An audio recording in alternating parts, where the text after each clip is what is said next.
Hello there, everybody. Recently received back a PCGS submission in the mail. I submitted some world coins at the recent Long Beach Coin Expo in February, and just got those back in the mail, so I figured we'd open up this box right here and take a look at them together. So let's do it. Let me get the scissors out here, get this cut open. They tape these really, really well, which is good. We don't want any of these getting opened up and get any coins lost in the mail or anything now, do we? But hopefully that's enough to get this open. Sometimes they're kind of tough the way they pack these in here. Let me just pull this to the side so I don't hit my camera. There we go.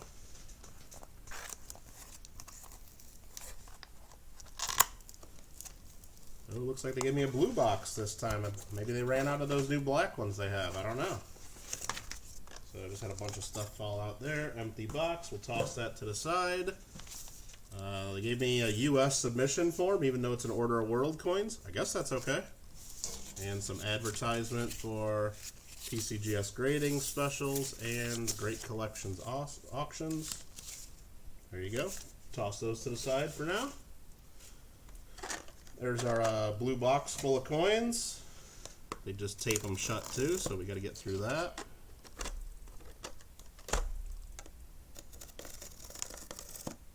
There we go. Another successful opening without cutting my fingers off. So we'll get the paperwork out of the way so you guys don't all see my credit card numbers and information like that. Put that to the side. And let's count them up. 1, 2, 3, 4, 5, 6, 7, 8, 9, 10, 11, 12. That's what's supposed to be in there. Perfect. All right. Again, these were submitted at the recent Long Beach Coin Show. We drop them off there. Makes it real easy. And just got these back. So here's what we submitted. First up is a 1983 Mexico 1-ounce silver Libertad. Graded MS67. Real nice grade. And we submit this one because it had some nice color to it. Just a little more attractive than your average 1-ounce silver coin. And we sent these in. World coins you send in for Secure Plus service. That means they scan them and in their system to make sure there's no contaminants, and they make sure that basically they compare with their database and they can identify if coins have been stolen, and it just helps them identify counterfeits as well. So you got to put the world coins through the Secure Plus service, and also with that includes TrueView photos. So PCGS will take high quality photos while they're outside of the slab before they put them in here, and so those are handy. So I'll pull those up and show you those as well for each coin. And also, starting at that Long Beach show, all coins with the Secure Plus service also include their new NFC chip technology, and that's what that symbol there is. That means you can hold this up next to your phone and it'll just instantly bring up the PCGS certification information, the verifications, so you know it's a real PCGS slab, and you get the information on the coin that way. So there's that one. Let's pull up the nice photo that they did of this, and we'll show you that. So there you go. Just got some really attractive toning, particular on the obverse. A little deeper around the rim, but a lot of, green, blue, some yellow, red, most of the rainbow there. So just a nice looking coin. There are some marks on it, like here you can see there's a little ding there and one there and one there. So that's why it was limited to an MS67 and didn't get like a super high grade like a 68 or a 69. But I don't know, still pretty cool coin. It's got the color we like, and MS67 is about as high as grade as I would have expected on that one, so pretty happy with that. Next up's a 1982 Mexico 1-ounce silver Libertad. And this one came back MS66. And again, usually wouldn't submit 1-ounce silver rounds from a different country unless they were like really good dates. Just the grading expenses are usually too high to justify that. But this one had some interesting, colorful toning that I knew people would pay a little bit of a premium for, especially once you get it into a graded holder to where people know, hey, that's not artificial toning, or someone just didn't put that on there last week. So that's why we submitted that one. And I'll show a close-up of that one for everybody. And there we go. So you can see there, it's mostly untoned on the top part of the obverse, but the whole lower part, just a really cool blue, red, purple, orange color. Almost looks like there's a horizon, like they colored the land, but not the sky part of the design. So pretty cool. And there's some little bit of color on the reverse as well. Again, you can see there's some little hits and marks all about the obverse. A couple hits on the reverse too. So the numerical grade wasn't going to be higher than 66, 67. Would have been better if it was a 67, but you know, could live with a 66. Again, mostly just wanted to get it graded so people are a little more comfortable paying a, you know, premium for the color. So there's that one. Next up's another Mexico 1 ounce silver Libertad. Another 1982. This one has a little bit more color. Again, this one graded MS67, so a little bit higher than the last one. And I'll pull up a photo of that one for you so you can see why we submitted that one. And there you go. Again, pretty much a fully toned obverse, all kinds of different colors there, just kind of an interesting toning pattern. And there are a few marks there, but so it's not going to be a 68 or a 69. So 67 was pretty happy with that. I think it's a pretty attractive coin. Very cool. And that's that one right there. Next up in the submission, another Mexican silver Libertad, 1 ounce silver. They call them the Onza as well. This one graded PCGS MS66. This is the 1985. Again, we submitted that one mostly because of the toning. We'll pull up a photo of that one so you can take a look at that as well. And there we go. So you can see this one was probably on the end of a roll. It's got a nice area here in the center that's untoned, so there was some kind of a strap or a piece of tape covering up that, or a piece of paper. So the exposed areas got color. This part didn't. So just something different and interesting that hopefully once we get it listed for sale, somebody out there just falls in love with it and it becomes their coin. That's how that works. So yeah, I was pretty happy getting this one in, you know, in a graded holder of 66. I think that's an appropriate grade. And it's just a cool looking piece. Nice little end roll toner. Next up, that's a 1780 Austrian Maria Theresa. And this one graded MS64. Now you can look on the label there, 1780 is in quotes. This coin was not struck in 1780. It's a restrike. So if you order these Maria Theresas from Austrian Mint right now, they're all dated 1780 still. They've been dated 1780 ever since. They just keep reusing that same year. They call it a restrike year. So they put it in quotes there, and they even mention on the label modern restrike. But this one, you know, again, it's just their, you know, it's a nice bullion coin that they do. So they're not particularly valuable in and of themselves if you find an average example. But this one here I did not think was an average example. It again just had really extraordinary eye appeal. And there it is.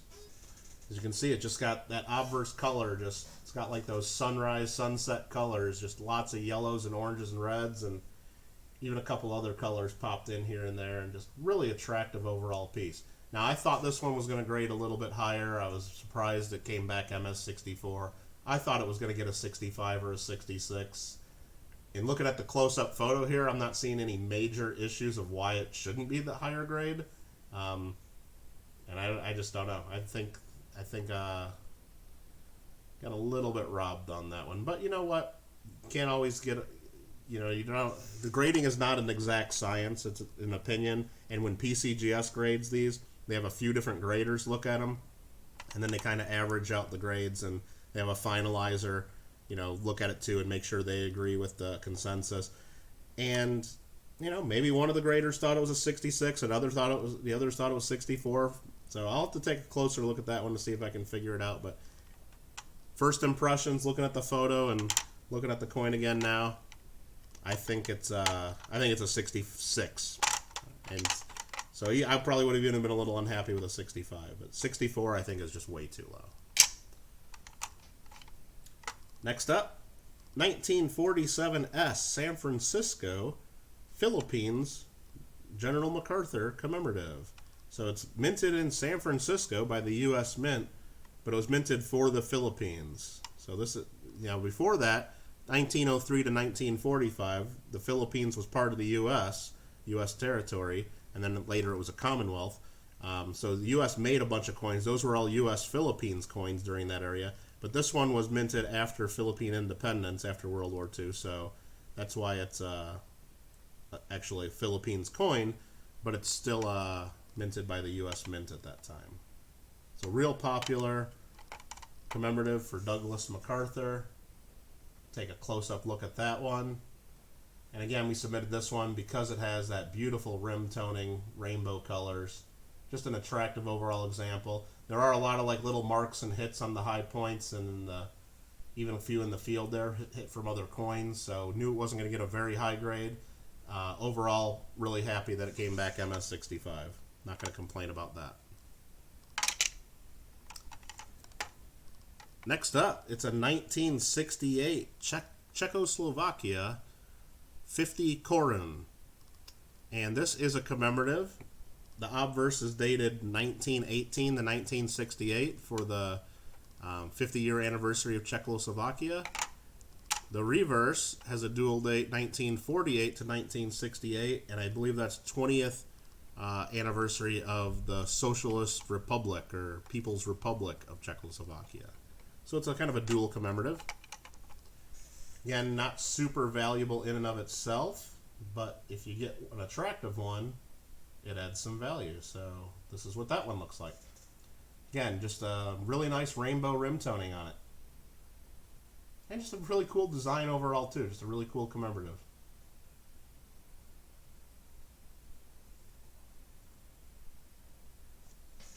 Alright, next up in the submission, we get back to another Mexican coin. This is a little bit earlier, 1 ounce silver. The Onza. It's a 1979 Type 1. Just really attractive color. And they graded this one MS64. Which, I think that's probably right. You get a coin like this with the big open fields. They get a lot of marks that show easily, and it's real hard to get ultra high grades on some of these. So, and I think the toning just was a little thicker in some of the spots, and kind of muted some of the luster. But we'll show you a close up there. Just a lot of color around the rims. This was probably in some kind of a holder for a while, and it toned over the years, and now it's pretty cool looking. But yeah, you can see there's little marks and hits all over in these open fields, so didn't really expect it to get a really high grade. So coming back MS64 can certainly live with that. Not going to get upset. This next one is, there's no date on it. It's a Chinese coin, but they look at it and they say it's a 1912. It's a Chinese dollar. And it's a Y 318 LM48 high stars variety. So it's just and they call this the memento dollar because they put memento there. Birth of Republic of China, they put on the coin. It's got some, it's original toning there, but it's not the most attractive look overall to it. But it's definitely a tougher coin, and the variety of this one is one that's a little higher value. A lot higher value than we expected. I really, don't know Chinese coins that well. They're sometimes hard to do research on, but here's a close look at it. Not the most attractive looking coin overall, but it did come back AU55. And when we look this one up in the cert verification, the value on it, they list in the PCGS price guide, is $4,850, which seems to be a lot more than I thought it was going to be, because when we submitted this on an economy submission, and I think we put the insurance value on it at $300. So Gonna have to do a little more research on this one because did not know it was going to be worth that kind of value. And maybe the price guide's wrong on PCGS. Remember, that's not always, it's just one guide. It's not that's not the actual value, or it's not a offer to purchase at that price. But this one definitely have a little bit more research to do, and might have gotten a nice surprise there. Maybe the grade made it worth that much, or maybe it's just a more scarce variety than we had anticipated. So, but yeah, you can see it's got some original mint luster there, so it's nice. It's a nice AU coin, but again, in my opinion, not the most attractive example. But some collectors actually like a coin looking like that because then they know it's original. They know it hasn't been messed with or doctored by some dealer, at least recently. So that one is a cool one. This one here is a weird one. It's a 1797 British penny. And they graded it genuine, and they call it has rim damage. That's an understatement. Someone hammered this from a circular coin into basically a square. And, I mean, there's enough there to where you were able to attribute the coin and just see enough of the date to where they knew it was 1797, so... And it's got, I guess, good details, but why would someone even get a coin like this graded? Good question. This was actually given to me by a member of my coin club. He wanted to get it graded, and I didn't ask too many more questions. First I said, "Are you sure?" And they're like, yeah, you're sure. I'm like, and then I'm like, "Are you going to pay for the grading fees?" And they're like, yeah, of course. I'm like, okay then. And that's pretty much where I stopped. I don't know if this is just something fun. They wanted to get graded just because it's different, or maybe it has sentimental reasons or some meaning, but that got graded, and because it was part of this submission, they even did the close-up true view photo of it. So that's what it looks like. Again, this is just a British penny, 1797. It should have been a round coin, just like a big round coin, but someone hammered that into basically to try to make a square out of it. But something different and something interesting. I guess you don't see that one every day, especially in a PCGS holder. All right, that's a fun. Next up, another coin, Great Britain, but this one's a lot nicer. This here is a British trade dollar from 1910 to 1910B. And they graded this one PCGS AU58, which is about what we expected it to come back, and pretty happy with that. It's got real nice mint luster, beautiful designs on these coins, and just an awesome coin. And again, we'll take a look at the photos done by PCGS because they do a really good job on their photos. Because remember, they're imaging these coins while it's outside of the holder, so they have a big advantage not having to shoot through the plastic. But just a real popular design, lots of detail there, and really happy that it came back AU58.